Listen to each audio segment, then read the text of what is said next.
Hello, my Wellish family. Today we have Corrie LoGiudice joining us, and I already know this conversation is going to hit for so many of us. Corrie is a leadership coach who supports overwhelmed working women, especially mothers, in creating a life that feels successful and sustainable.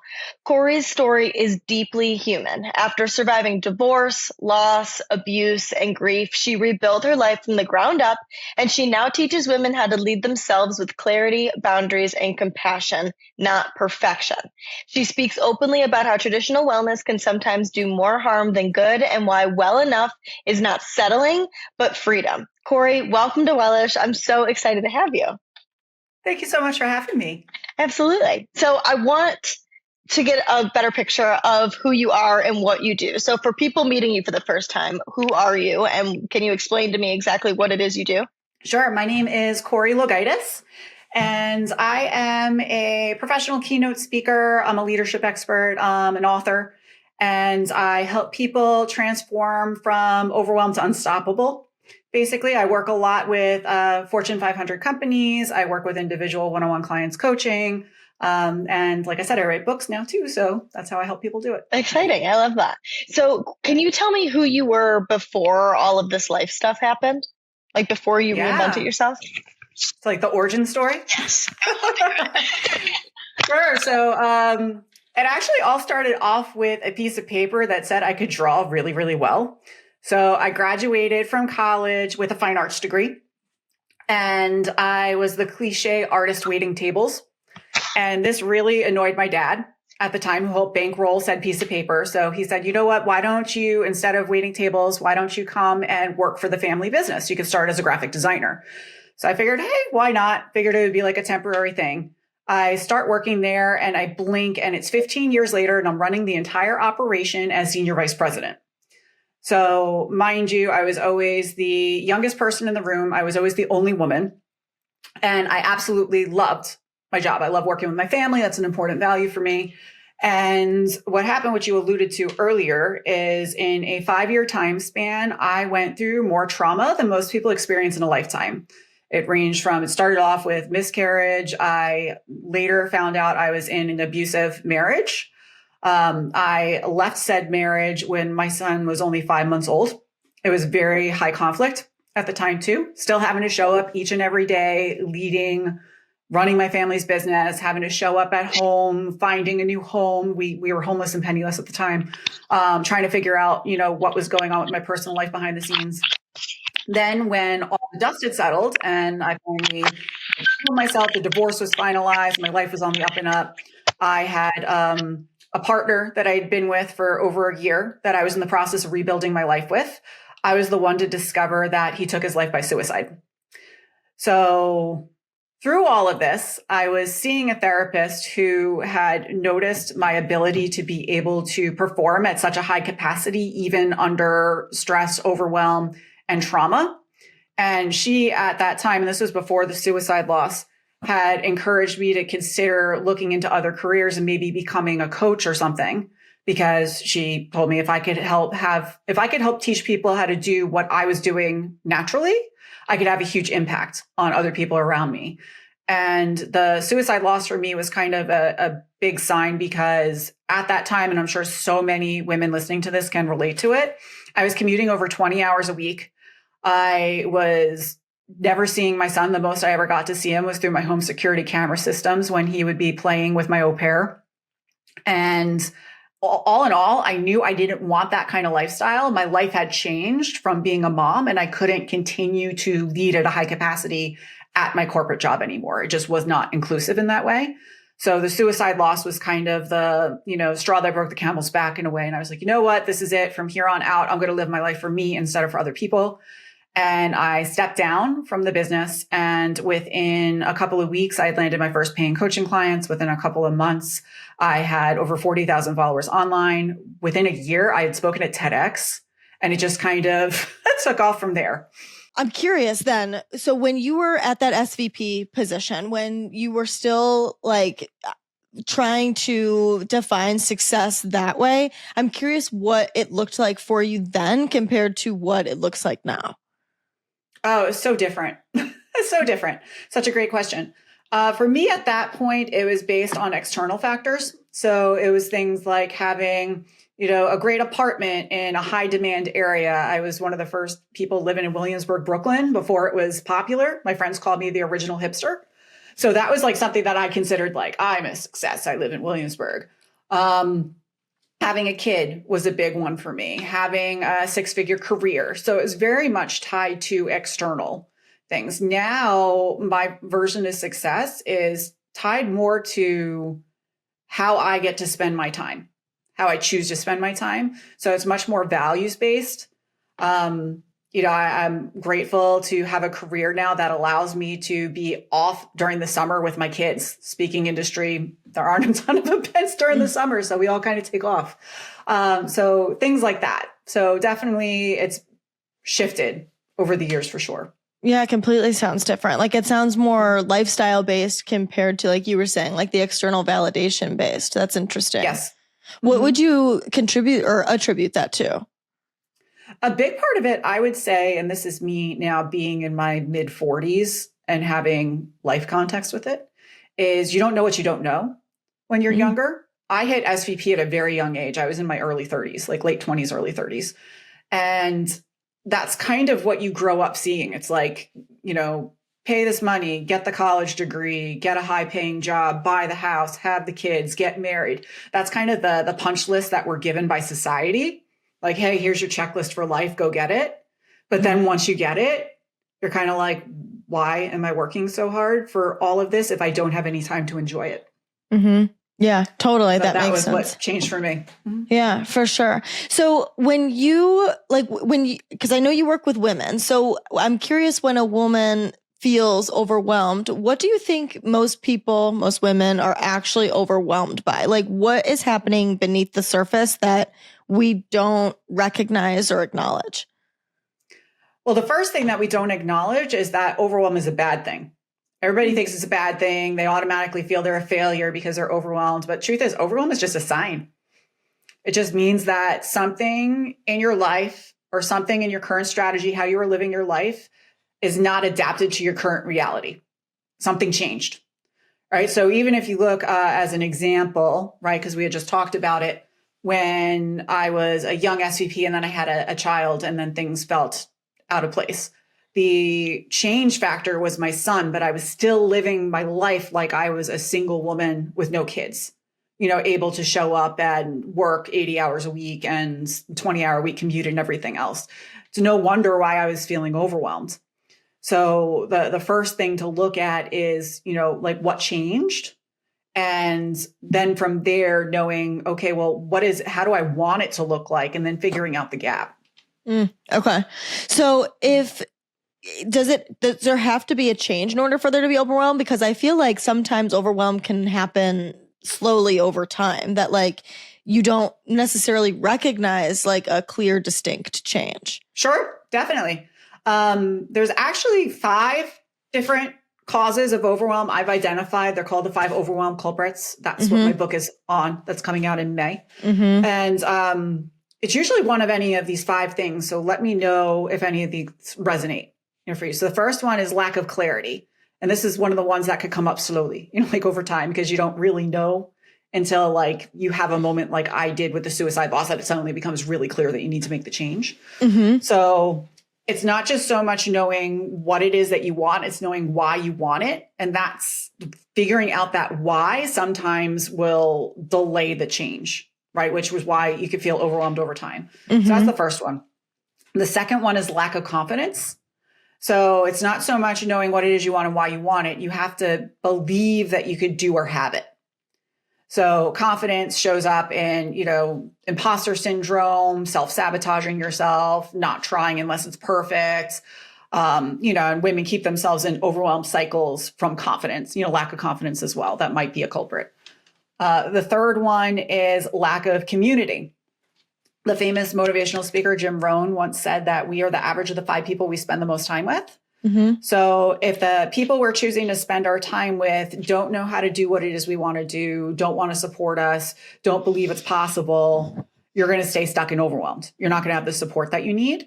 And especially for like working moms in today's workplace, our communities are so much smaller. We don't have the, home support with kids, with elder generations and stuff like we did in past generations.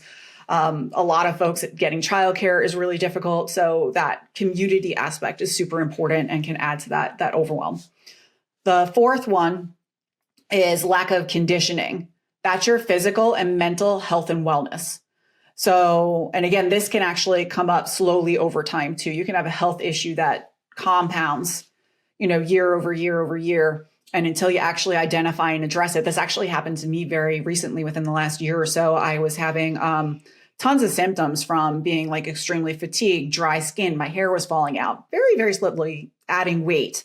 And I ended up having a thyroid issue, which once addressed, then everything was corrected. But during that phase of my life, my overwhelm culprit was lack of conditioning because I wasn't dealing with my health. I had been putting it off. I'd been making other appointments, like prioritizing everybody else's needs instead of mine, until I finally actually said, you know what? No, I need to go to some doctors. I need to figure this out. Then I was able to resolve it. And then the last one is a lack of consistency, which is your systems, systems, habits, routines. So we need to be able to build out systems and habits to help us support us on our worst days, not our best days, right? Because it's that consistency over time that helps you to continue to perform at a high capacity moving forward, no matter what's going on behind the scenes. So depending on what a woman might be overwhelmed with, it might be as simple as creating a system to help with the mental load. It might be, either like grocery lists or templates, or, I have a template on my website that's a packing list template so that you don't have to think about what to pack. Little things like that help tremendously when you're responsible for thinking and caring, not just for yourself, but for your partner a lot of times, your children, and if you're a leader in the workplace, all your direct reports, right? It becomes a lot. So systems and routines help a lot with that. I love how clear and decisive those 5 things are, because it covers a lot of bases and it creates more clarity, which I know you talk about that as well, that it creates more of that clarity so that you can start to do something and make a change in the positive direction for yourself. I could picture how that makes such a big difference in people's lives. How did you come up with those things through your own healing? Yeah. So what had happened was when I had that therapist years ago who was like, you should, if you could teach people how to do what you do, you'd help a lot of people. And after my suicide loss, when I started my own business, that's when I started exploring, because I was in the middle of healing myself again, right? Because I was in the depths of it. So I started to look at, okay, well, what did I notice overwhelm me most during my divorce, during that traumatic, the divorce and the abuse? And what did I do to correct it? Like, what did I do to continue to perform at a high level? And it was it was each of those 5 things. That makes sense. What do you think is the most common culprit that you see in people? Probably, especially we're speaking for women, it's lack of conditioning. Yeah, I could see that a lot too. I feel like that one really resonated. They all really resonated for different things for me, and that's why I say like it's so cool, because I think it just covers so many bases. But the conditioning is so real, and it's funny how like we convince ourselves that we've got it all figured out and we'll sort it because it's all just like in your mind. Especially when you're a high achieving person, you think you're so capable of achieving these things, but being able to rely on these systems that you create for yourself ahead of time, I could see just would make such a big difference in your life. Yep. Yeah. It's a game changer, and that allows you to continue to move forward towards your goals, whatever that looks like, but also still have the capacity for the things that are important to you and still take care of yourself when things are difficult. Like what's your game plan when, the world's burning down behind you? We have to plan for that. Yeah, totally. What do you think is the hardest thing for people or women to admit that they're stuck in? It's a great question. Number one thing would be asking for help. We're kind of conditioned in society that if we are asking for help, we're failing in some way, shape, or form. And this comes across too in multiple different ways, even with my coaching clients, where I'll see, with personal life at home, they might be afraid to ask for help with their partner to like delegate things at home, but the same thing shows up at work. They won't delegate at work. They'll take on the bulk of the load, even if they're responsible for a team, because we're taught that you don't want to upset other people. You want to be the nice person. You want to be, there's all these like underlying mindsets and beliefs that we have that make us more or less feel like it's not safe to ask for help. I could picture it like feel like you're admitting you're not capable either, or like that there's something wrong with you, whatever. It makes sense. What do you think overwhelmed women do first that doesn't work? Like, what do you think they try to do to combat the overwhelm, but it just like, it never works and you need to rely more on these culprits? I would say, because I've been there myself, the kind of mental spiral, and you just stay in the bottom of that spiral for too long. And I'm not saying, you know, brush over your emotions. We need to feel our emotions fully to understand the gravity of what we're going through. But like, give yourself the day. And then from there, it's like, okay, this was a sign, right? This is simply a sign. We don't have to get escalated or emotional over it. It just means something changed. So that mindset shift will help tremendously. But I would say, yeah, like getting yourself stuck in the bottom of the spiral. And then also too, and a lot of this, I mean, especially in this day and age right now with everything going on in the world, there's so many women who feel like they have no control over anything. Truth is, you have far more control over things than you give yourself credit for. Can you don't elaborate? have to play in the system. Yeah. So a good example for me even was for all those years when my son was first born, I was commuting over 20 hours a week. Every day I was in that car, I was miserable. I was overwhelmed to the point I would get to the office and I would have a panic attack in the bathroom before I would actually sit down to work for the day. And every single day going to work, I just kind of, you know, sucked it up and went because I looked at all these other people on the highway with me who were going in the same direction, who were all doing the exact same thing. So I was like, who am I to think anything different, that I should have anything else? And truth was, I was opting into that commute. Right? I was a willful participant. 100%. I was like, all right, cool. I will get in the car. I will drive the 2 hours for this paycheck or whatever, instead of just looking at other jobs or other careers and things like that. I willingly kept myself in that cycle through that commute and staying in that job. It is a choice. We need a job, but it doesn't mean that you have to have that specific job. Yeah. You know, so the easiest course of action, I've helped tons of clients go through this, is it doesn't mean you quit your job on the spot. It means you start applying for other stuff and you figure out what your next plan is while you are going through all of that. So that's what the Overwhelm Culprits really help with. It helps you create the space needed to do all that extra stuff, because unfortunately things aren't going to get easier unless you do something more for a small amount of time to help you then release a ton of capacity after you make the change.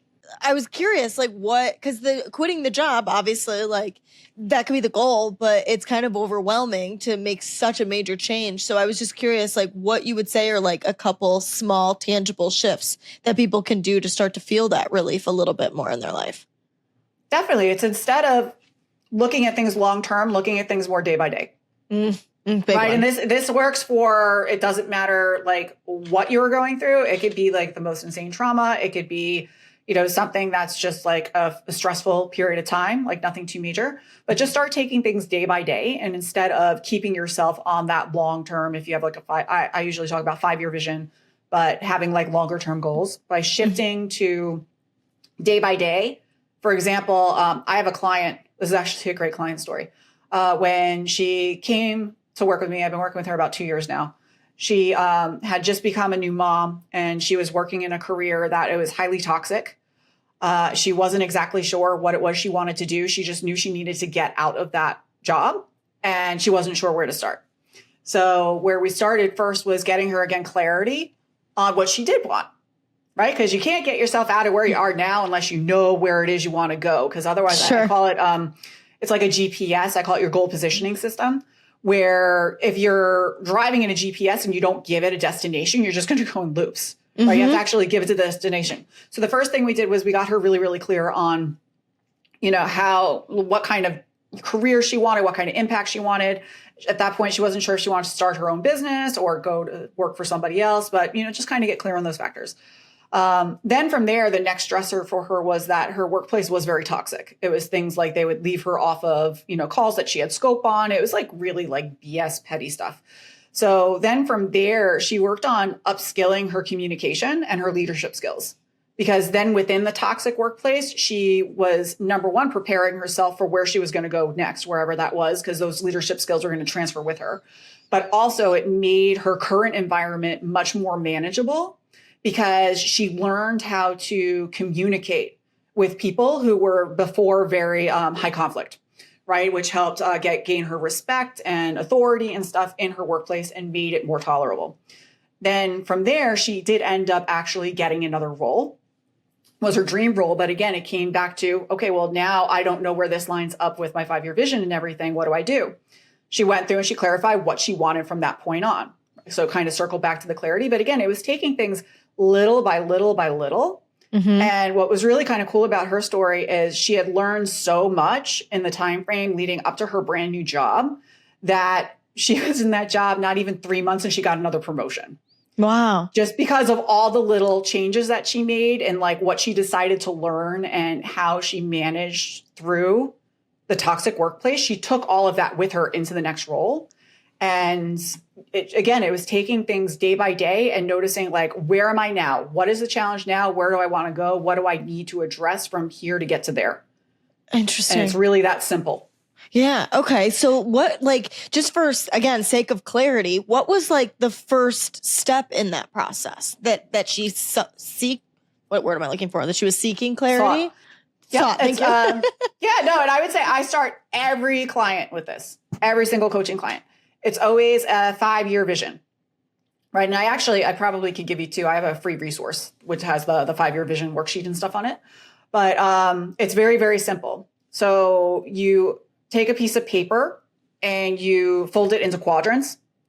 And at the top of each quadrant, you write a top personal value for you, right? So for me, when I first did this, my top values were family, career, health, and travel. And then from there, you imagine that you're at an airport 5 years from now. You run into somebody that you authentically wouldn't have seen in that time frame, but who you're very close to. That would be super excited and say something like, Corrie, oh my God, how are you? What have you been up to? All this time. And then under each of those 4 values, you brain dump all the amazing things that happened under that value. Now, what's funny about this, I'm going to tell you a quick story. Please. When I first did this exercise, which was in the middle of my divorce and chaos, I had written that I was going to, for under career, that I was going to be working remotely, which was ridiculous because my family's business is in wholesale electronics distribution. We got paid moving boxes between locations. So that wasn't going to happen, but I wrote it down anyway. I had written down under family that I was going to be remarried with 3 kids and another one on the way, which again was ridiculous because I had a 5-month-old and no prospects, right? Mm-hmm. But again, I was like, whatever, I wrote it down. I also wrote some silly stuff like take salsa lessons under health and wellness. But either way, I wrote everything down. I put it on a bulletin board. I forgot about it. The crazy part about it is during the pandemic, I literally went from being a single mom of 1 to a married mom of 4, in a year. And it was just in time for the 5-year vision to happen. And I 1,000% do not believe it would have happened if I had not been clear and actually wrote it down 5 years before.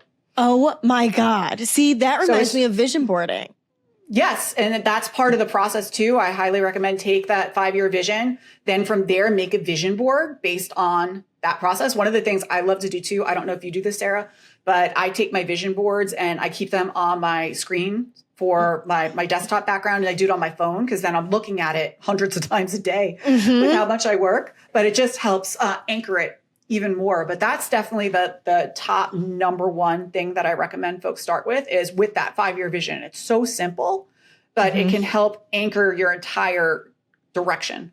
I love that. I mean, I know the vision board, and I know that like when I create my vision boards, I do it with the idea of like having like themes, like you're saying, on the vision board. But I very much resonate with writing and brain dumping. So like being able to kind of have both of those things to use in unison, I could picture being like incredibly helpful. And I'm probably going to get off this call and do it. That's exciting. Because I feel like too, I used to feel really resistant to doing stuff like that, because I think that being able to just live your life on a whim makes it feel like you are happy enough, where when you have clear direction, it feels a little scarier. Like it feels like you could potentially be setting yourself up for disappointment, and that, you know, if you don't achieve the things that you want to do. But when you actually sit down and you vision board or vision write everything that you want to accomplish, it does become a lot more clear and more achievable. And you realize you're a lot more capable of making those things happen, so that you notice them out in your life and can make them real. That's the key thing here. And that was a big mindset shift for me too. It went from feeling like pressure, like, oh my God, I got to accomplish all this stuff, to being more like a treasure hunt from the universe.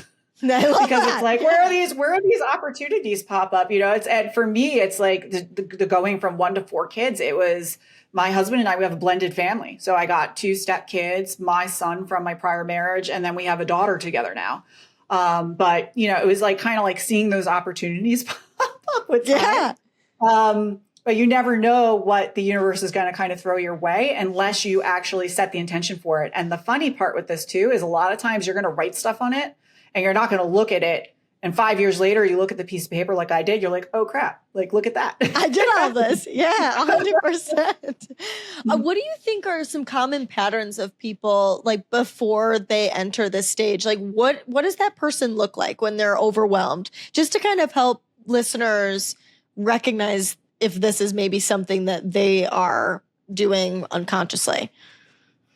Sure. I'd say that probably the biggest signal is that if somebody were to ask you how you're doing today, you would just say, I'm fine.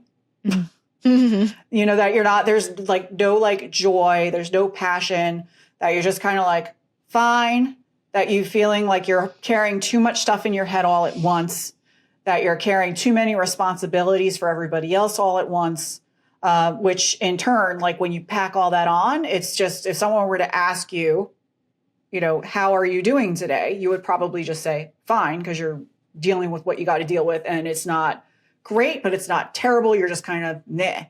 Mm-hmm. And that's no way to live your life. Mm-hmm. Yeah, completely. You deserve more than that. Yeah, I love that. You know, it kind of reminds me of when people say like when people ask, and this kind of correlates to what you were just explaining about seeing somebody in an airport and what everything that you would tell them, is that I feel like when people are like, oh, what have you been up to lately? The answer is just staying busy. So like, I'm curious, what's the difference between being busy and being in that like burnout, overwhelm mentality? Mm-hmm. Well, busy is not necessarily a bad thing if that action that you're taking is aligned with where you want to go. Mm-hmm. So if it's aligned with the 5-year vision, then that busy is actually a joyful busy. Because you're like, this is awesome. This is all the hard work and time and payoff for that. Right? Where if we're just busy for the sake of being busy, you know, it's like, I got 4 kids. Am I busy because we're just constantly shuffling them around to sports games and this and that and music lessons and everything else? Like, there's a difference between the two. Mm-hmm. And even with the example that I gave with shuffling the kids around, that's something that you have control over too, because it doesn't mean that you have to say yes to every single activity if you're the one that's carrying all of the logistics for it. Mm-hmm. I love that point. I think that that's what a lot of people, you know, they feel, whether it's kid related or it's not, I feel like people feel this sense of obligation to do all of these things, all of the shoulds that you know, should be accomplishing. And you just don't have to. If you're the one that has to manage it, you're the one that should be enjoying it. Right. And women from a very young age are taught not to rock the boat. Mm-hmm. Right. Yeah. We're taught not to be difficult. We're taught to be agreeable to things, which has us as adults say yes to everything because we're so afraid to let people down that when we do actually set a boundary, it's scary. Yeah. Completely. That, or we just avoid it altogether and we just say yes. And then we quietly burn ourselves out in the background. I feel like that's one of the biggest signs of that you're doing that, because you're just like so committed to getting it all done. And it almost is like you admitting that you are overwhelmed or that you can't get everything done that was on your to-do list that you wanted to get done is like admitting failure or defeat. Yeah, but I mean, the other thing to look at too is what's on your to-do list that you're upset over not doing. Like, was it something that was even going to actually move the needle, or was it something that someone else told you that you should do? Or was it some obligation that you had to somebody else that you had an opportunity to say no to, that you said yes because you were afraid of upsetting them? Right? It's a lot easier to be busy, but be happy about being busy when you're actually taking action and checking off things on your list that are alignment with the life and lifestyle that you envision yourself having. Yeah, totally. That makes sense. Why do you think that people or women that are ambitious, like, what do you think they struggle to admit that they're, hold on, let me reword this. Why do you think they are so resistant to admitting they're overwhelmed? Because there's no room for error in the workplace. Yeah. Right? Look at the way in general, and there have been studies, I give a keynote that's on this that has all the research to back it up. But in general, women in leadership, it's more or less, it's expected that they will fail. Yeah. Right? Where men are, promoted based on their potential. Right? Women have to work twice as hard to get there. So the stakes are that much harder. Oh my God. When they are actually there, that fear of failure is there. Right? So that's why we don't set boundaries. That's why we always say, yes, we're so afraid we're going to lose everything that we have worked for to get there. And if we drop the ball in any way, shape, or form, we're going to immediately get criticized for it. And it's like a moral failure in a sense. I feel like that, like suddenly you're telling yourself all of these negative things that the world says that you are if you don't accomplish them. It's like these like hustle culture trained women believe that they're not allowed to rest and that they have to be like super productive, like you're saying, and that all equates to your worth as a person. Right. And that's not the case. You look at the highest performing, even, male entrepreneurs, as an example, they are prioritizing their sleep.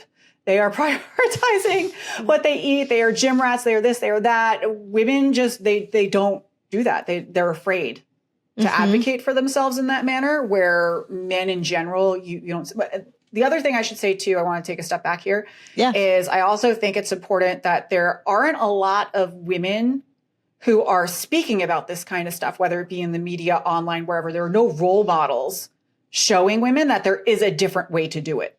And I think that's a huge part of the problem. When I wrote my book, I had interviewed over 100 overwhelmed working moms, about what their biggest challenges were with balancing their lives as well as trying to advance their career.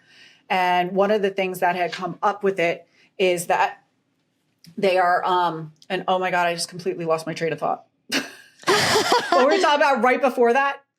We were talking about not feeling self-worth, not feeling like you could rest, that men could prioritize their rest and being in the gym, and women. Right. So one of the things that had come up during the interviews, because I asked them, who do you follow, online? And all of them said they couldn't think of anybody. And then I went through and I was looking at the research and the data, and it's showing, that all these organizations are saying, we need more women leaders and women need to find mentors, and this and that. But the problem is the mentors that are available don't look like them, don't have the same lifestyles as them. So women keep missing out. They're not seeing, it's not like for like. Yes, they could get a mentor, right? But if that mentor has a partner at home that is taking care of everything so that mentor can focus 100% of their energy on their career, it's not a like for like match. And it's very, very difficult for women to feel that they have any kind of permission to be able to function in a different capacity. What do you think is the most common like wellness or self-help message that actually makes overwhelmed women feel worse? Because like that to me is like what this kind of sounds like. Sure. I would say the definition of self-care. Yeah. Right. So many women, they hear self-care, they think like, oh, I need to go get a massage, or, oh, I need to find time to take a bubble bath, instead of looking at what is it that my mind and body needs now to be able to function? A lot of times a bubble bath ain't going to fix it. Right? A lot of times it's going to be something like mommy needs a, mommy solo day, or maybe on a Saturday morning, I get up and I go to the park and I journal, or I go to yoga class, or you have some kind of time and space by yourself to be able to function. Again, that might be what mommy needs. Yeah. Right? For somebody else, it might be something completely different. They might need to be able to go out with their friends and rebuild their energy bank and stuff like that. So self-care looks very different to every individual, and it's really based on what you need right now. Yeah, completely. It's not blanket bubble baths. I hate that. Right. I know.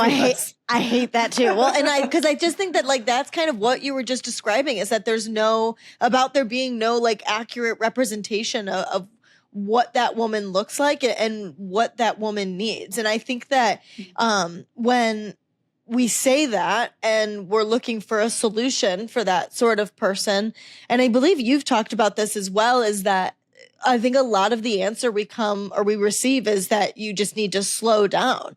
And I want to understand, why do you think that slow down mentality doesn't work for everyone, even though it's well-intentioned advice? Well, I mean, slow down doesn't work because you've got 8 million other people relying on you to take care of things. Slowing down isn't an option. And I think that's why, working women in particular, they get so upset over it, because it's like, burnout books in general, they tell you okay, you got to slow down and take a sabbatical and do this and do that. And it's like, I have goals. I have things I want to do. I have, motivation and ambition. And you're just telling me to side table it because I'm in a system that isn't designed to support women performing at a high level? That's bullshit. 100%. Yeah. So it's yeah. Yeah. I love that. I think I guess I just am thinking of people that need rest compared to people that need to completely restructure their life, because I think that it comes back to your systems idea, that with the overwhelm of having all of the things going on, it's not, the answer isn't just take the sabbatical and go rest. Well, I mean, the sabbatical, and the one thing that I think is important to know too, the sabbatical can be really helpful because that helps you with the lack of clarity. Oh yeah. You have to have that time and space to do that. But then you don't stay in that mode forever. Once you're clear, then you move forward with whatever the plan is. So a great example, just to show as an example of a woman in leadership that has 4 kids and is doing all this stuff. So immediately after the holidays, I was totally burnt out, obviously from everything with buying all the gifts and wrapping and, logistics with family and this and that by the New Year's came around, I was feeling like garbage. I wasn't sleeping well. I had gained a bunch of weight. When I looked at my standard operating system, so how Corrie usually performs at a high level, and what changed between then and before the holidays, I had completely gotten away from my preferred method of eating. So for everybody's physiology is different. Mine is I have inflammatory reactions depending on the types of food that I eat. So gluten, dairy, sugar, that's generally a no-go for me, which we know during the holidays, it's throw it out the window. That's all you're eating. Unless you bring your own food. So when I looked at that, it was very obvious to me what changes I needed to make. So give yourself the couple of days to rest, recover, actually sleep if you haven't gotten sleep. But then from there, it was very obvious to me if I needed to be able to think and function, because I get brain fog, fighting for words. I'm actually a little bit still on it right now. I'm not as sharp as I usually am when I'm coming up with stuff.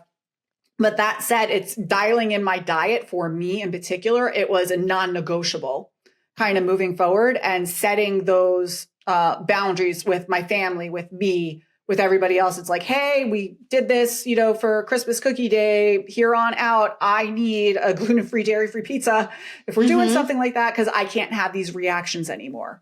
More and more, I think that the more there are role models of women showing and advocating for what they know they need that's unique to them and how they know that they function well, the easier it's going to be for more women to not feel like they need to take a back seat, towards their aspirations and their career and everything, that they can just take like a quick beat and then just keep moving because they'll know what options are available to them to help get them where they want to go. Yeah, totally. What do you think the difference is between like that you're truly healing, you're doing the things that you need to do in order to truly heal, and being a perfectionist about it? Because obviously I could see that if we're women with these hustle mentalities, that you could just turn this also into like another thing to hustle and be a perfectionist about. Sure. That is such a great question. I type A, overachieving, recovering perfectionist. It's taken me a long time to get to the done is better than perfect kind of mindset. Mm-hmm. But a big part of that too, it kind of comes back to what we were talking about earlier with the fears, of if I do fail, the criticism I'm going to get from that. So that's a big part of what's driving that pressure for perfection, first and foremost. So having compassion for yourself, number one, knowing that like it's not you necessarily, and you are allowed to fail, and it's more their issue if they're going to critique you than yourself. Mm-hmm. As long as you're learning something from whatever it is that you're trying, you're always going to come out ahead. Doesn't matter like what it is, you're always going to learn from every single failure that you do. So that's first. The second thing would be to identify where the perfectionism is coming from. A lot of times when I'm working with clients, perfectionism is often rooted in that fear. But then from there, identifying where is the fear coming from? Is it from fear of, getting criticized or whatever from external factors? Or is the fear from something internal that you're letting yourself down, or you're going to, show yourself that it's not possible. You're going to try it once and it's going to mean it's not for you. Because if it's an internal driver, you need to shift your mindset to understand that your perfectionism, it's actually you're self-sabotaging yourself by setting that requirement that whatever it is you do has to be perfect. It's preventing you from putting what you want out there and actually being able to achieve what it is that you want to achieve. And that part of that comes with potential criticism or failure or everything else. But the more that you try to make it perfect and therefore delay it, because that's what ultimately happens, it ends up being a really, really long time frame to get stuff out. You're behind the game. Because in the meantime, somebody else who is taking that done is better than perfect mindset, they're leaps ahead of you because they continue to that consistency culture, like I was talking about before. They were consistently out there doing it, failing, trying this, pivoting, whatever else, while you were sitting there overthinking or getting another certification or doing planning to put it off planning before you actually took action. Yeah, 100%. So I love the done versus perfect mentality. I don't think I've heard it so clearly spelled out like that. And I think that does really make a big difference. What is your redefinition of well enough then? I mean, it would probably be done is better than perfect. Yeah, that's what I was wondering. And it comes to anything. I mean, anything, even with, your health. So for me, it's like done might be like, following that criteria I gave myself on what I will and won't eat. So I know I feel good, right? That's done. I don't have to be a perfect meal prep. I don't have to be on Instagram, like checking whatever people are doing for exercise routines. It could just be that one thing, right? Checks off my stuff for my health. It could be, in terms of my confidence, like putting the one pitch out there and let that be it for the day until I build up the muscle of feeling comfortable to send out multiple pitches. Then that's done is better than perfect, right? I'm a step ahead because at least I tried.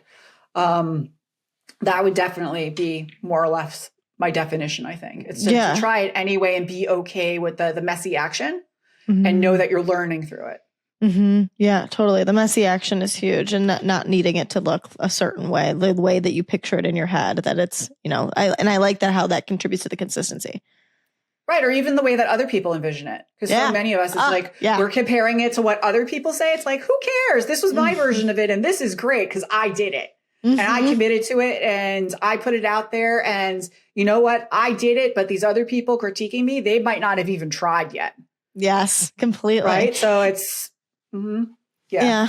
If someone felt guilty for not doing wellness or whatever it is they're trying to do, quote unquote, right, what would you tell them? I mean, why you feel guilty would be the first question I'd ask, because that guilt can come from so many different places. It could come from them feeling guilty that they let themselves down. It could come from feeling guilty that if they do put themselves first, that they have to tell other people no.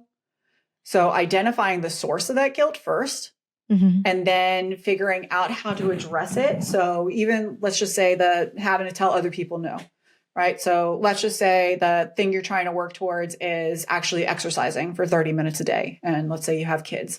And by setting that time aside, that means that you're not going to be able to take care of the kids' breakfast in the morning, right? You need your partner or somebody to step in to do it so you can get that 30 minutes. And you feel guilty asking said person to have to step in for you, and you feel guilty not having to spend that time with your kids. That's really resetting your mindset. And number one, asking yourself, what would I want them to do in this situation if they came to me with the same question? This is especially powerful. My therapist had done this with me years ago when I was feeling guilty with stuff, that she had asked me, if your son came to you with that same question, how would you react? And of course, I wouldn't want him to feel guilty for advocating for himself. In fact, I want to set the example that it's okay to self-advocate for yourself, so they grow up and that they don't feel guilty asking for what they need. Right? So it's then from there coming up with the plan. Okay, well, I don't want to feel guilty about this. So instead, I'm going to communicate why I need this. I'm going to get buy-in from everybody so that then I could do all of this guilt-free. Right? So you then let your partner know, hey, it's really important for me to try to get some, movement into my life. It has been years. It's affecting my mental energy as well as my physical. I'd really like to take 30 minutes in the morning. Could you take on, breakfast for the kids while I do this? Right now, if they say no, that's another whole issue that you deal with. But at least you came up with your step one to get started to reclaim that time for yourself without guilt. Yeah, totally. Well, it sounds like it all correlates back to clarity. Like, you're getting clarity on what it is that doesn't work for you. You're getting clarity on what system you need in order to apply it to your life. You're getting clarity on how you're going to take action and make it a part of your daily routine. So then you said, the part of communicating it to, in your example, to your partner. So the next step in that sounds like it's setting boundaries. Is that true? Yeah, definitely. You have to set boundaries. If you're making a commitment to yourself, you have to set boundaries around that commitment. That needs to be boundaries for yourself. So it might be putting it on your calendar, making sure it's a repeating appointment, that you block that time out, that no one else could take it. It's going to be boundaries, making sure the people around you help protect that commitment. So that would be your partner, stepping in if necessary. That would be letting your kids know, hey, it's really important for mommy to take this time to work out in the morning, so that they see you doing it and that they know to advocate, for themselves for the same things that they might need, but they'll also help protect your time. It's amazing. Even to this day, my kids will come up to me. They'll be like, why didn't you work out this morning, Mom? Like, oh, no way. Get on that. it, because they're so used to it. But yeah, because they can help keep you accountable too. Yeah, totally. You don't have to do everything by yourself. So many women think they have to do everything on their own, where that kind of comes back to that community aspect. There's a lot of different ways that you can loop community in. And boundaries is a beautiful way of communication to help kind of strengthen relationships too, because everybody knows what to expect. Everybody knows what's safe. Everybody knows what that person needs. Boundaries are not a bad thing at all. Too many women feel it's like a bad word, and it's not. Totally. Well, so I was going to ask you that, like, what boundary mistake you see a lot of these high achieving women make, and it sounds like obviously like not thinking that they can set them or feeling like they have to achieve everything by themselves. But I'm also kind of curious from the perspective of the woman that wants to set the boundaries and has to do it so intensely that she's like really like hyper rigid about the boundaries too. Do you have anything to speak to on that at all? I mean, it's interesting too, because I would probably say the woman who is hyper rigid on her boundaries, she's probably coming through with a different level of confidence than everybody else, and probably communicates it differently. Think about anybody you've ever worked with, whether it be at work, who's like at like a higher level leadership than you are. their boundaries are probably rock solid, because to be able to get to a position where you are managing multiple people below you, you have got to have really good boundaries, because otherwise scope creep is going to happen and then it scales. Right? So the better your boundaries, the higher up the ladder in corporate or wherever you work you can go, and in your leadership. But also at home and in your relationships, that's going to change too, because somebody who perceives somebody's boundaries as being too strong, right? They might not be in the right season to be at the energetic level that person setting the boundaries is currently, that they're taking offense to them setting that boundary. Yeah, totally. And I think too, like, if you're thinking, like when I think of like rigid boundaries, I also think of like that perfectionist mentality. But I think that the difference, and I really like how you illustrated that, is that the difference is between the frantic mentality, I'm not good enough until I can do all of these things, and I've got to do all the things to make it work, and somebody that's just rock solid in their boundaries. These are the things that I have to have. These are the things that have to get done in order to manage everything in your life, and to rely on a good system in order to make that happen. Exactly. Boundaries are part of a system. Yeah, totally. That's all they are. They're a set of operating principles. Yeah. I love that. I like how you word that. It's just so simple how you word it. I think it's so cool about what you do. What is like, so that you've got the clarity, you've got the boundaries, and that leads to sustainable growth in your perspective, correct?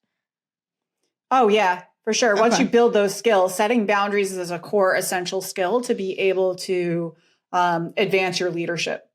Okay. If you don't have strong boundaries, you're not going to work your way up. So what promotions and things that you're looking for. Okay, got it. So what does the sustainable growth look like? Like, what is sustainable growth compared to just like, I think like that frantic hustle growth that I think a lot of us kind of fall into? Sure. Well, again, the sustainable growth is you're taking action towards what's important to you. I think the hustle part of it comes into comparing yourself to everybody else. When you finally put the blinders on and you're just focused on you, you're not even looking at all that other stuff. There is not frantic, because you're only looking at what's in front of you based on how you specifically planned for things to happen, or what you intend to advance towards.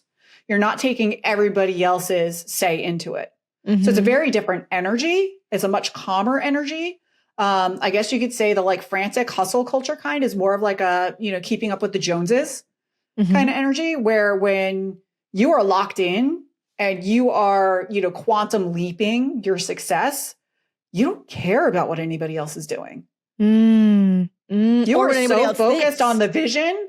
No, you are so focused on the vision, and the execution and everything else. It's like, that's just noise. Yeah, completely. You're not paying attention to that. Completely. And I feel that is kind of what takes you from that survival mentality that you were saying, like living for everybody else. Like I said, worrying about what people think about you, all of those things, to like true sustainable growth that you can start working towards, like literally today, right away. Yeah.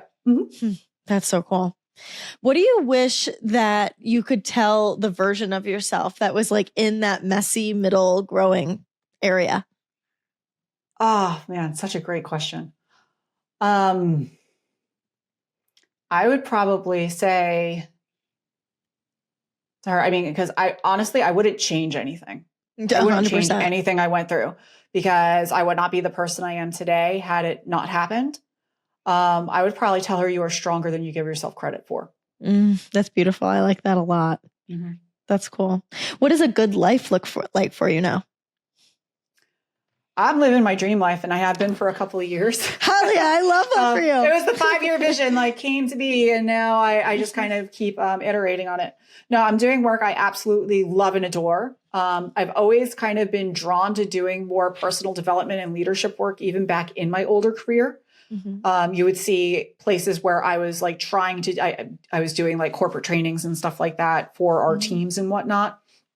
So it feels really aligned to do work that, number one, is working towards my mission. My mission ultimately is so that my children's generation, especially my daughter, she doesn't have to go through the same challenges and have to make the same decisions that I had to make. So for me, every single day, it started with me working with individuals, but the fact that I'm working with corporations now to actually get to model what that looks like from the inside out and to provide support for people in the workplace who are as overwhelmed as ever, right now with all the responsibilities and the internet and hyperconnectivity, and allowing people to think for themselves and help kind of facilitate what that looks like for them, and ultimately be able to do so without sacrificing the lifestyle that I wanted to have. So for me, I work 25 hours a week. I work when my kids are in school. I take off summers. So I'm home with my kids for the summer. When they're off from school, I take off all their school breaks. And I still run a thriving, very successful speaking business. Books are new for me, and it's something I'm really kind of loving and enjoying getting to do that. So I get to do work that's very fulfilling, that has an impact. I'm getting paid well to do it. And I'm modeling for my children what's possible for them when they decide to do the same. And that, to me, I couldn't ask for anything more than that. That's incredible. That's so cool. And it's so inspiring to hear you say that. I love it. Yeah. To wrap us up, I like to play a game with my guests. I've got 8 rapid fire questions. The point of these questions are to bring humanity to my guests who seemingly have it all together. So I call the game Kind of Toxic, Kind of Well. A lot of the time, because you guys do have a lot of it together, you give either good insight onto the questions that I'm asking, or if you say like, oh, no, I don't deal with that, it kind of does exactly what you just did in your last answer as well, that it like demonstrates that it's possible to not have these toxic thoughts. Mm-hmm. So whatever you feel called to answer, I've got these last 8 questions if you're down to play. You got it. Okay, sweet. What or who are you jealous of right now?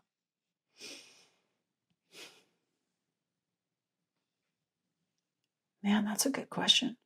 I can't say I really am jealous of anybody at the moment, but yeah, no, not really jealous of anybody at the moment. Hell yeah. Love that. What's a moment recently where you caught yourself ignoring your own needs, or that you caught yourself choosing yourself instead? Ignoring my needs definitely was during the holidays for me, when I was willingly downing all of the friggin' cookies and pizza and the stuff that I knew was going to make me feel like garbage. Knowing what the consequences were going to be and now paying for it. So yeah, it would definitely be that. Totally. What do you find yourself overthinking about these days? I overthink a lot about my business, and it's just because I'm so passionate about the work that I do. Mm-hmm. It's very difficult for me to actually shut it off. And I have to, this is actually a big part of what I'm working on in 2026, especially with my book launch and everything happening this year, because my brain is in overdrive, that I'm really making it a point to set very firm boundaries for my lifestyle. So like after, 2:00 when I pick the kids up from school, I'm locked out of internet and social media and stuff. So I can't like ruminate on there or like check stats or anything, making it a point that I'm not actually working. A lot of times I'll like noodle in Notion or something like that. And it's like, no, I should be doing something else. So finding other hobbies. I started doing observational journaling, where I'm like sketching stuff around me or finding activities and things to do with my kids. So spending more like time present with them. So really like structuring my time off in a way so that I'm not taking action on things that require a goal. Cool. Has been a big kind of shift for me. Okay. Love that. What is a should, like an expectation you've put on yourself that you've let go of, or you know you still need to? I should already be there. Mm-hmm. Is a big one for me. I move very fast with everything that I do. And I always expect to have results yesterday when I just started something today. So that's something that I'm working on. Totally. What's something that makes you quick to get annoyed or angry? Big pet peeve for me is a lack of respect. When it shows up, in past relationships, I attracted a lot of narcissists. Same. So that's like an immediate kind of like trigger for me. It's like, gray rock. Yeah. So yeah, I would say definitely like not even so much a pet peeve, more of like a trigger would be folks that don't respect other people and where they're at currently. Totally. What's a toxic thought you still catch yourself believing? I'm not worthy. It's actually my word of the year for 2026. Love that. What's a wellness rule or trend that you don't buy into? I think you might have mentioned it earlier. Oh yeah. Bath bombs. It's like, yeah. I know you're going to say. Totally. If you could leave my Wellish family with one piece of advice on becoming more well than toxic, what would it be? It would be the only thing standing between you and where you want to go next is one small change that you can make today. And that is ultimately your choice where you take it. You never know. I know sometimes, and I forget the exact quote, the poet Rumi had said, do not fear change because you never know like what is on the other side of that change. You know, kind of like the grass isn't always greener, but sometimes it could be. Yeah. You know what I mean? And you don't know until you actually try. So give yourself some credit. You could do this. I love that. Where can people find you and your work? Sure. You can find me. My website is www.corrielo.com, CORRIELO. And you can also find me on all social media platforms. My handle is I am Corrie Lo. Okay, perfect. When is your book released? May 12th. Yeah, and if you visit my website, we have information for pre-orders and stuff. It's all up there and ready to go. So running a 5-week learning circle bonus event for folks who pre-order. So.